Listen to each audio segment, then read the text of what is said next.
Hello everyone, आज हम पढ़ेंगे chapter 2 collection of data. Data को कलेक्ट करने के 2 मेथड होते हैं, primary source and secondary source. Primary source वो सोर्स होता है डेटा कलेक्ट करने का जिसमें डेटा कलेक्ट होता है source of origin. Source of origin का मतलब हो गया कि डेटा को हम कलेक्ट कर रहे हैं बिगिनिंग से, स्टार्टिंग से। ये हमें ऑफर करता है first hand quantitative information relating to your statistical study, हमारी स्टडी से रिलेटेड। प्राइमरी सोर्स हमें ऑफर करता है प्राइमरी डेटा। अब प्राइमरी डेटा क्या होता है? Data collected by the investigator for his own purpose for the first time. वो डेटा जो इन्वेस्टिगेटर अपने पर्पस के लिए कलेक्ट करता है फर्स्ट टाइम, पहली बार। Secondary source of data implies collection of data from some agency or institution which already happens to have collected the data through statistical survey। वो डेटा जो किसी एजेंसी या फिर इंस्टीट्यूशन के द्वारा ऑलरेडी कलेक्ट कर लिया गया हो किसी और पर्पस के लिए। It does not offer you first hand information, ये हमें फर्स्ट हैंड इंफॉर्मेशन प्रोवाइड नहीं कराता। You are to rely on the information which is already existing, हमें उस इंफॉर्मेशन पे डिपेंड होना पड़ता है जो पहले से ही अदर पर्पस के लिए कलेक्ट करी गई हो। सेकेंडरी सोर्स हमें सेकेंडरी डेटा ऑफर करता है। Secondary data collected by somebody else. Secondary data वो डेटा होता है जो किसी और के द्वारा कलेक्ट करा गया हो। These are available in the former published और अनपब्लिश्ड रिपोर्ट। फॉर्मर का मीनिंग होता है जो पहले ही हो चुका हो। सेकेंडरी डाटा हमें फॉर्मर पब्लिश्ड और अनपब्लिश्ड रिपोर्ट में उपलब्ध होता है। नेक्स्ट हम पढ़ेंगे difference between primary and secondary data. First, primary data वो डेटा होता है जो रिसर्चर के द्वारा फर्स्ट टाइम कलेक्ट करा जाए, जबकि सेकेंडरी डेटा ऑलरेडी कलेक्ट होता है किसी दूसरे पर्सन के through. Second, primary data real time data होता है, जबकि secondary data is not real time data, it is related to the past, ये पास्ट से रिलेटेड होता है।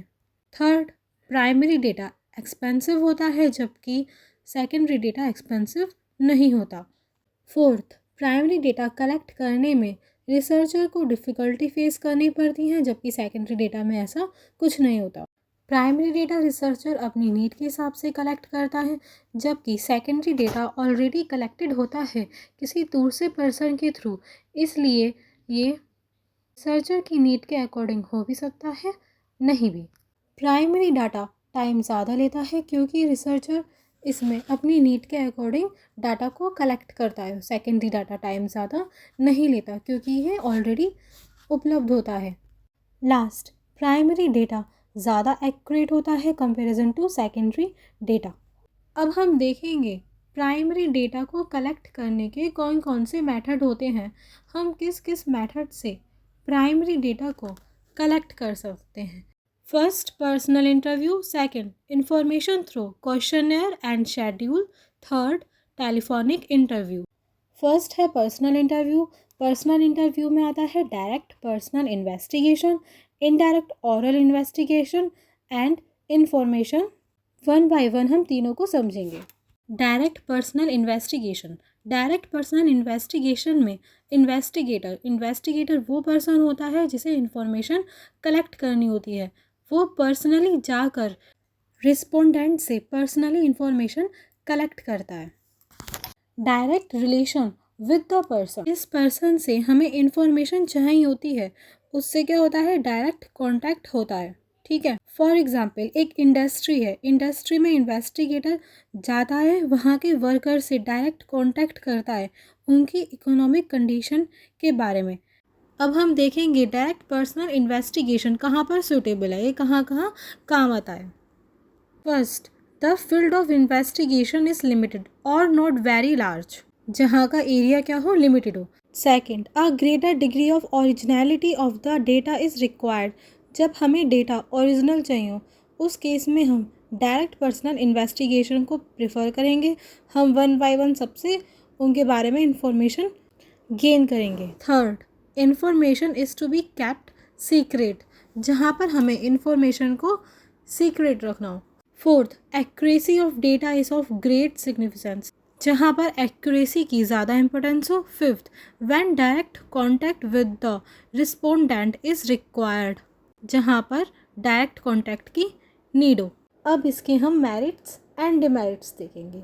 मेरिट्स पे फर्स्ट नंबर पे है ओरिजिनलिटी। डायरेक्ट पर्सनल इन्वेस्टिगेशन में डेटा क्या होता है? ओरिजिनल होता है।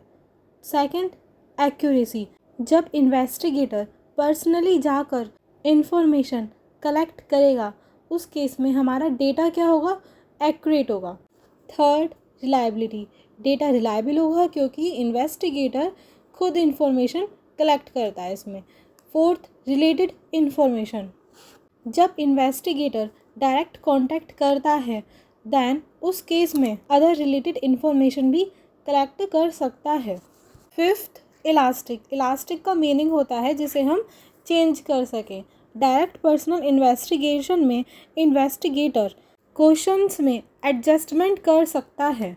ठीक है, अब हम देखेंगे इसके डिमेरिट्स। इसके डिमेरिट्स क्या है? First, difficult to cover wide area. Demerit यही है कि यहाँ पर एरिया क्या होना चाहिए? स्मॉल होना चाहिए। ज़्यादा बड़े एरिया में हम ये वाला मेथड अप्लाई नहीं कर सकते। सेकंड है पर्सनल बाइस। बाइस का मतलब होता है पक्षपात करना, भेदभाव करना। इस मेथड में इन्वेस्टिगेटर पक्षपात भी कर सकता है। कॉस्टली, ये मेथड कॉस्टली होता है in terms of time, money, efforts. इसमें हमारा ज़्यादा टाइम वेस्ट होता है, ज़्यादा मनी वेस्ट होती है और ज़्यादा एफर्ट्स लगते हैं। लास्ट है लिमिटेड कवरेज। हमने पढ़ा था कि ये वाला मेथड सिर्फ स्मॉल एरिया में ही हम अप्लाई कर सकते हैं, तो इसका एक डिमेरिट क्या हो गया? Limited coverage. अब हम देखेंगे इनडायरेक्ट ओरल इन्वेस्टिगेशन।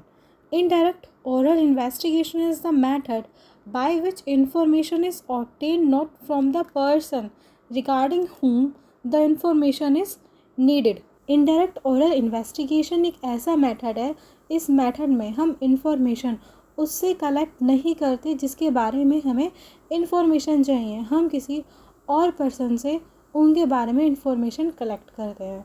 जैसे क्लास 11th के स्टूडेंट्स के बारे में हमें इंफॉर्मेशन कलेक्ट करनी है, तो हम बच्चों के पास ना जाके वन बाय वन हम बच्चों के पास ना जाके हम क्लास टीचर के पास जाएंगे और उनके बारे में इंफॉर्मेशन कलेक्ट कर लेंगे।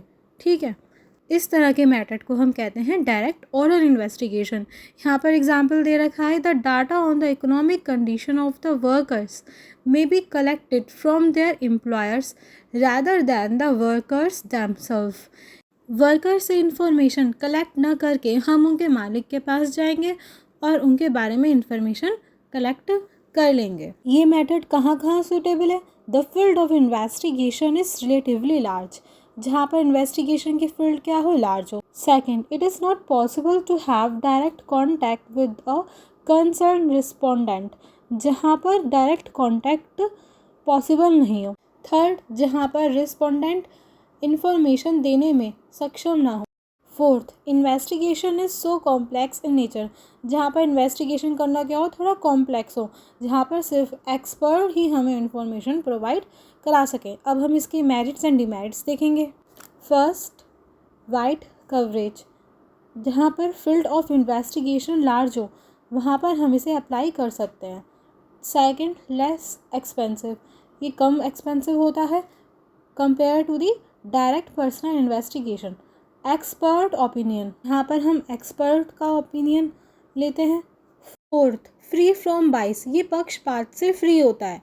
एक इसका मेरिट्स यहाँ पर आ रहा है कि पक्षपात से फ्री है, वहीं डिमेरिट्स में आ रहा है बाइस्ड है। ऐसा क्यों? मेरिट्स में फ्री फ्रॉम बाइस का मतलब है इन्वेस्टिगेटर फ्री होता है पर्सनल बाइस से, क्योंकि वो इन्फॉर्मेशन कलेक्ट कर रहा है किसी और से। और फिफ्थ है इसका सिंपल, ये मेथड क्या होता है? सिंपल होता है। डिमेरिट्स, लेस एक्यूरेट, यहाँ पर डेटा एक्यूरेट कम होता है क्योंकि हम यहाँ पर इंफॉर्मेशन किसी अदर पर्सन से कलेक्ट कर रहे हैं rather than the respondent. Second, biased, इसका डिमेरिट बाइस्ड इसलिए है क्योंकि हम जिससे इंफॉर्मेशन कलेक्ट कर रहे हैं, जिससे इन्वेस्टिगेटर इंफॉर्मेशन कलेक्ट कर रहा है, जो विटनेस है, वो क्या कर सकता है, पर्सनल बाइस कर सकता है। थर्ड है डाउटफुल कंक्लूजन, यहाँ पर जो कंक्लूजन निकलता है वो डाउटफुल हो सकता है। अब हम डिफरेंस देखेंगे डायरेक्ट पर्सनल इन्वेस्टिगेशन में एंड इनडायरेक्ट ओरल इन्वेस्टिगेशन में। डायरेक्ट पर्सनल इन्वेस्टिगेशन में डायरेक्ट कॉन्टैक्ट होता है और जबकि इनडायरेक्ट में इंफॉर्मेशन ऑब्टेन कर जाती है अदर पर्सन से। डायरेक्ट पर्सनल इन्वेस्टिगेशन अप्लाई होता है जब फील्ड ऑफ इन्वेस्टिगेशन स्मॉल हो। इनडायरेक्ट ओरल इन्वेस्टिगेशन अप्लाई होता है जब फील्ड ऑफ इन्वेस्टिगेशन लार्ज हो।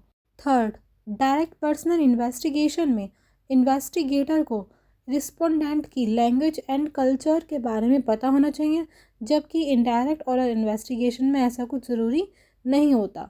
डायरेक्ट पर्सनल इन्वेस्टिगेशन एक्सपेंसिव होता है और indirect oral investigation less expensive होता है।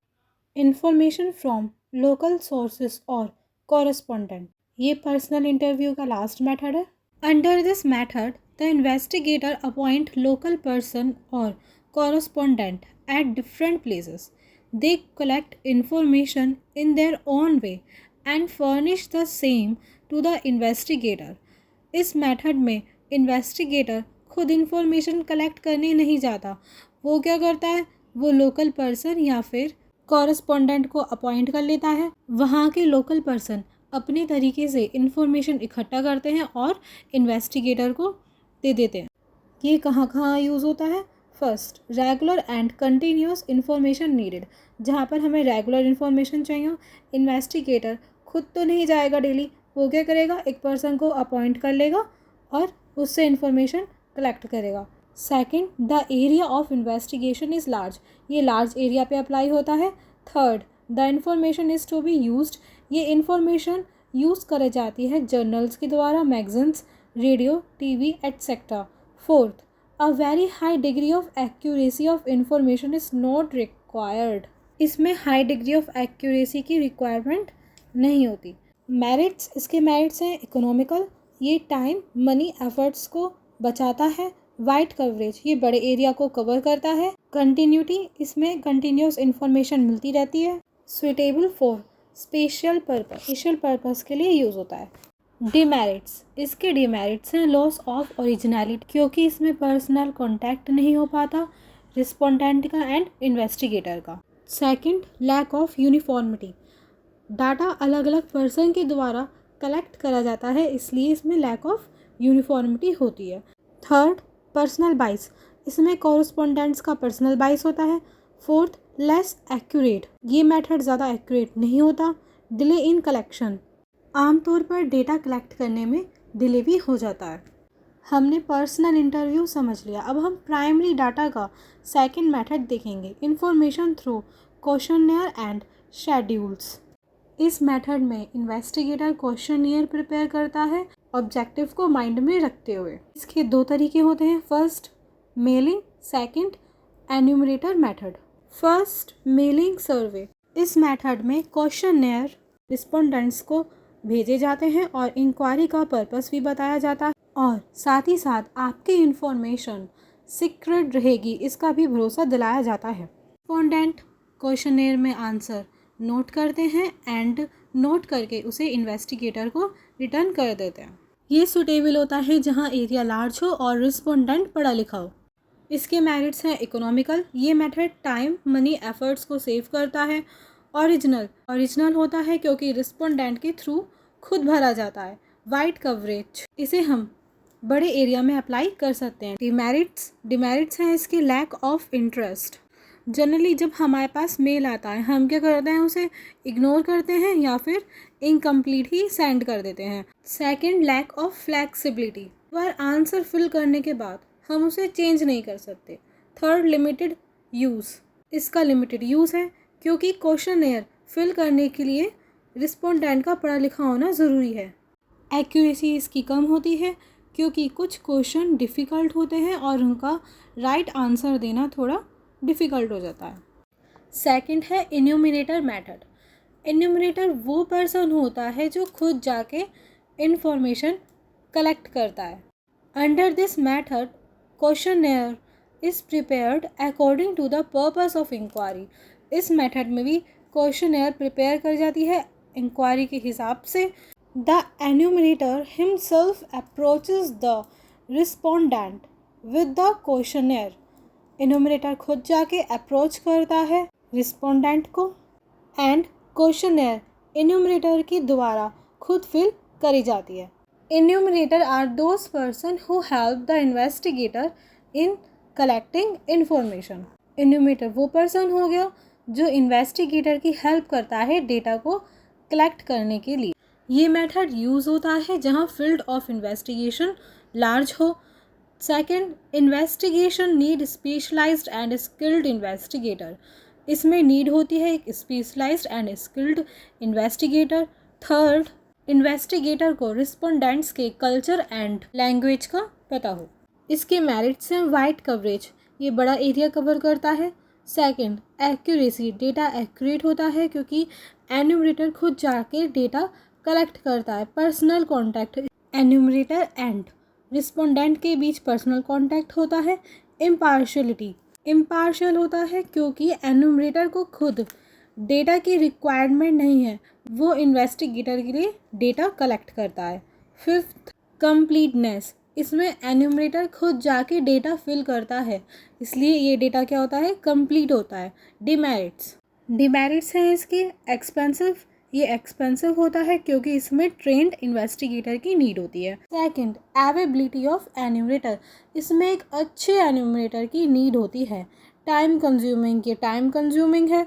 Not suitable for private investigation, private investigation के लिए सुटेबल नहीं है। पार्शियल, अगर एन्यूमरेटर बाइस्ड होगा तो डेटा एक्यूरेट नहीं होगा। अब हम देखेंगे construction of questionnaire and schedule and their qualities. The set of questions in questionnaire and schedules are similar. Questionnaire हो या फिर शेड्यूल हो, दोनों में क्वेश्चन सेम ही होते हैं।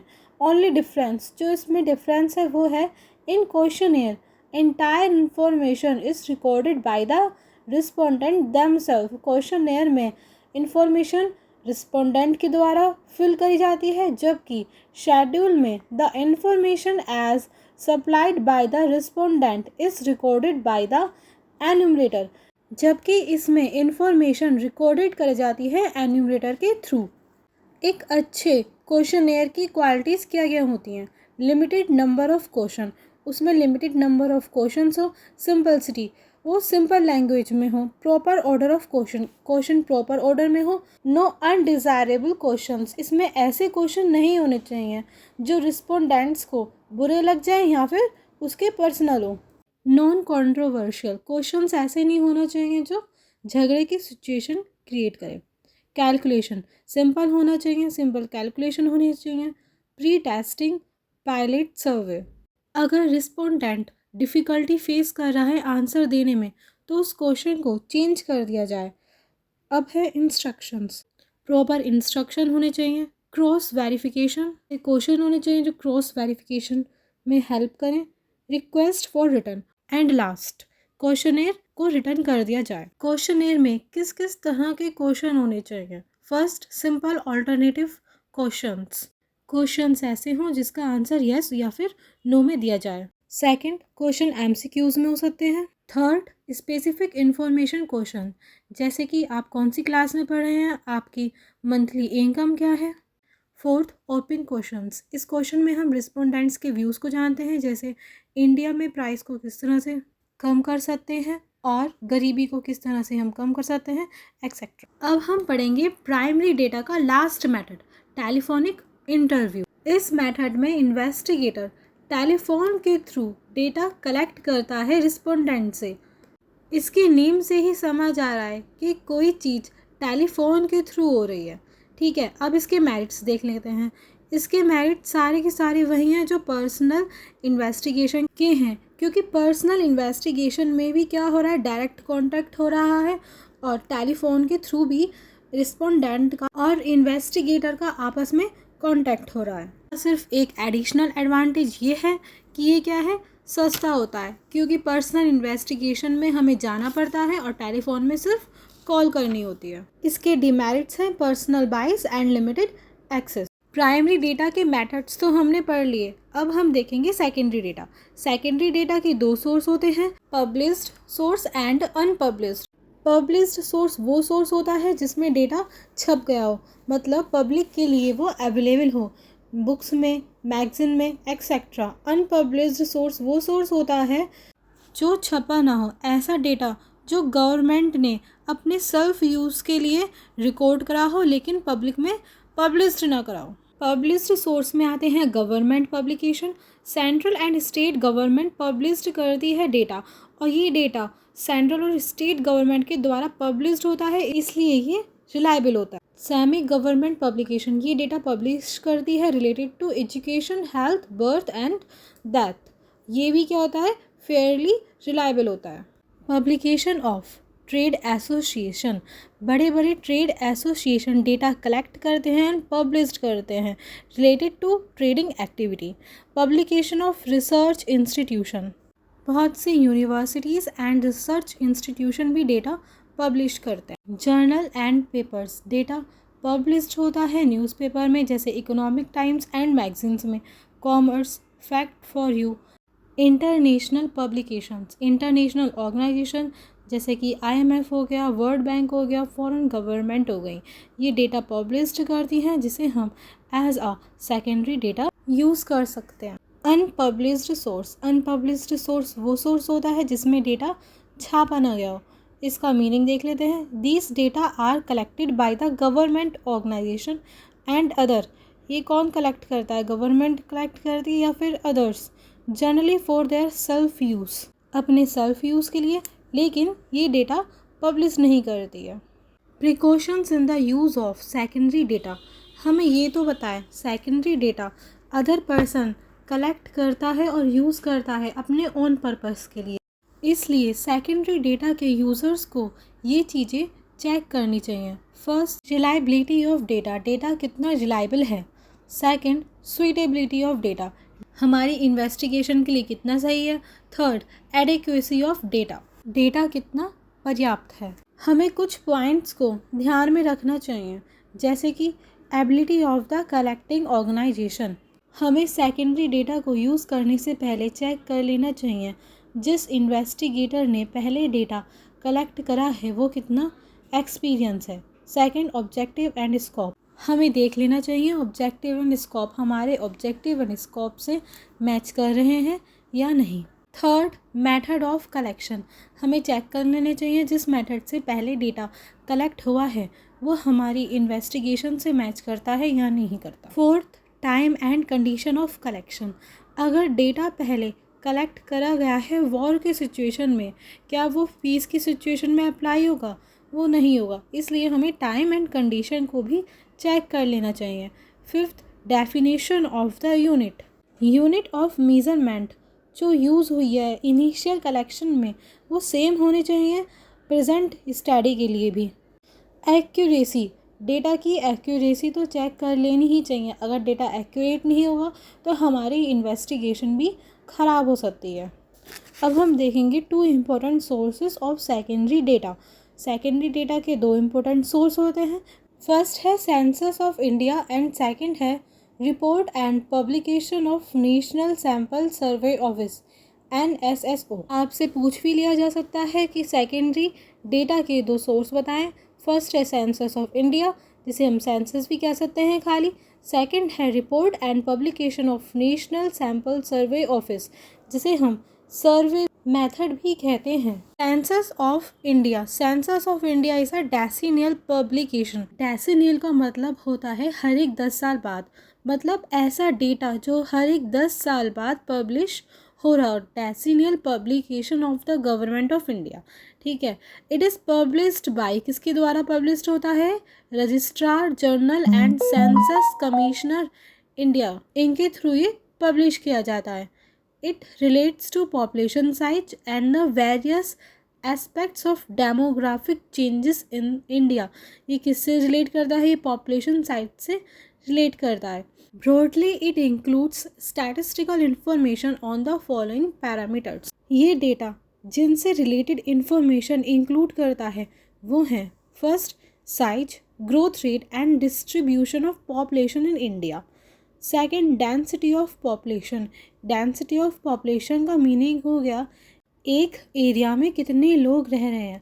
Third sex composition of population, इसमें आते हैं male and female. Fourth state of literacy, और लिटरेसी को देखता है। लास्ट हम पढ़ेंगे reports and publication of national sample survey organisation NSSO। NSSO भी सेकेंडरी डेटा का अनदर सोर्स है। NSSO ये भी क्या है, गवर्नमेंट ऑर्गेनाइजेशन है under the ministry of statistic and programme implementation. Organisation conduct करता है regular sample survey to collect basic statistical information. वो कौन कौन से इंफॉर्मेशन है जो NSSO कंडक्ट करता है, वो है land and life stock holding. ये देखता है ऐसे कितने लोग हैं जो लैंड पे डिपेंड है, लैंड मतलब जो एग्रीकल्चर पे डिपेंड है, एंड लाइफ स्टॉक मतलब जो पशुपालन पे डिपेंड है। Second housing condition and migration with special emphasis on slum dwellers. ये लोगों की हाउसिंग कंडीशन पे फोकस देता है, and migration with special emphasis ज़्यादा जोर देता है ऑन स्लम ड्वेलर्स वो लोग होते हैं जो स्लम एरिया में रह रहे हो। Third employment and unemployment status in India. ये देखता है कितने लोग एम्प्लॉयमेंट हैं और कितने अनएम्प्लॉयमेंट हैं। Fourth consumer expenditure of diverse category of people. ये देखता है अलग अलग कैटेगरी के लोग का कंज्यूमर एक्सपेंडिचर कितना है। Fifth source of house hold income in India. लोग अपनी इनकम किस किस तरह से अर्न करते हैं।